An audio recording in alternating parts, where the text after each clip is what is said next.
किसी के पैर नहीं थे, किसी की गर्दन नहीं थी, किसी की पैरों की बिछिया से पहचान की जा रही थी। चारों तरफ आग ही आग फैली थी, हर तरफ हाहाकार का मंजर था। आखिर इस आग का जिम्मेवार कौन है? आखिर क्यों होते हैं इस तरह के हादसे? आखिर इंसान इतना संवेदनशील क्यों हो गया है? आखिर कब तक रुकेंगे ये हादसे? आखिर कब तक झेलेंगे ये दंश? आखिर ऐसा भयावह मंजर क्यों हो जाता है? दोस्तों नमस्कार, मैं हूं गजेंद्र बिक्का और आप देख रहे हैं सच से आगे। राजस्थान के जयपुर में एलपीजी टैंकर ब्लास्ट हादसा आप सबको पता चल ही गया होगा। चारों तरफ हाहाकार, एक आग का गोला जो काफ़ी दूर तक फैल गया और अपनी आगोश में कई जानों को ले लिया। 13 लोग अभी तक काल के ग्रास में चले गए, ऐसी खबर बताई जा रही है और काफ़ी लोग घायल हो गए।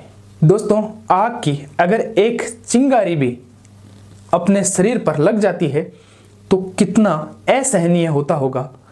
जरा सोचिए उस मंजर को, जब कोई इंसान आग से घिरा हुआ है, जल रहा है, उसकी वेदना को, उसकी चित्कार को, उस पीड़ा को, उस असहनीय दर्द को, जो दर्द उस वक्त वो इंसान झेलता है। इस तरह के हादसे में जिन लोगों की मौत हो जाती है वो तो ईश्वर की शरण में चले ही जाते हैं, लेकिन जो इंसान जिंदा बच भी जाते हैं, झुलसने के बाद उनका जीवन भी नरक के समान हो जाता है।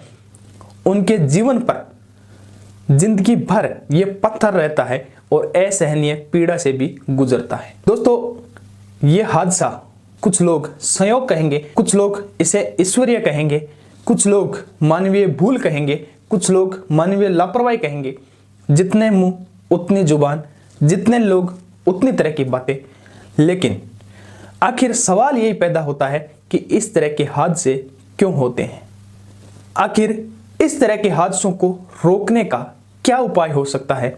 आखिर जब देश और दुनिया अंतरिक्ष तक पहुंच चुकी है, कई कई ग्रहों तक पहुंच चुके हैं, तब भी हम इस तरह के हादसे होने से रोक नहीं पा रहे हैं। आखिर हमारी सरकारें, हमारे प्रशासन इतने लापरवाह क्यों हो जाते हैं कि इस तरह के हादसे रोक नहीं पाते? दोस्तों, बताया जा रहा है कि यह ट्रक जिसमें एलपीजी था वो एक कट से यू टर्न ले रहा था और दूसरा ट्रक जिसने टक्कर मार दी। टक्कर मारने के बाद उसमें डैमेज हो गया और डैमेज होने की वजह से उसमें आग लग गई। गैस चारों तरफ फैल गई काफी दूर तक और कई वाहनों को अपनी चपेट में ले लिया। दोस्तों, सवाल वही पैदा होता है कि इस तरह का ट्रक और ऐसे एक कट में कैसे यू टर्न ले रहा था? आखिर इस तरह की व्यवस्था क्यों नहीं है इस देश में जहां पर वाहनों को सुनियोजित तरीके से चलाया जाए? दोस्तों, शासन और प्रशासन जनता के द्वारा इसलिए चुने जाते हैं ताकि जनता की हर तरह से सहायता की जा सके, व्यवस्था को दुरुस्त किया जा सके। वरना कमा करके अपना पालन पोषण, भरण पोषण तो खुद को ही करना पड़ता है, सरकारें नहीं करती। अपनी आजीविका खुद को ही चलानी पड़ती है, सरकारें नहीं चलाती। लेकिन सरकारों का यह दायित्व होता है कि जो व्यवस्था है उसको दुरुस्त किया जाए। लेकिन फिर भी बार बार इस तरह के हादसे होते रहते हैं इस देश में और असंख्य लोग काल के ग्रास में चले जाते हैं। इस भागदौड़ भरी जिंदगी में जिस तरह से इंसान ने रफ्तार पकड़ ली है, उस रफ्तार को देख करके रोज हो रहे हादसों पर सरकारें अपनी चुप्पी साध लेती है। हालांकि इस हादसे के बाद प्रदेश के मुख्यमंत्री, चिकित्सा मंत्री, तमाम कई मंत्री वहां पर पहुंचे और संवेदना व्यक्त की। हादसे के बाद जांच होती है और जांच में तथाकथित चुप्पी फिर शामिल हो जाती है। दोस्तों, देश की जनता भी इस तरह के हादसों पर सिर्फ सोशल मीडिया पर एक पोस्ट श्रद्धांजलि की लिखती है और इतनी सारी कर लेती है। लेकिन इस तरह के हादसे में जो लोग पीड़ित होते हैं उनके परिवार पर क्या बीतती है, ये वो परिवार ही समझ सकता है।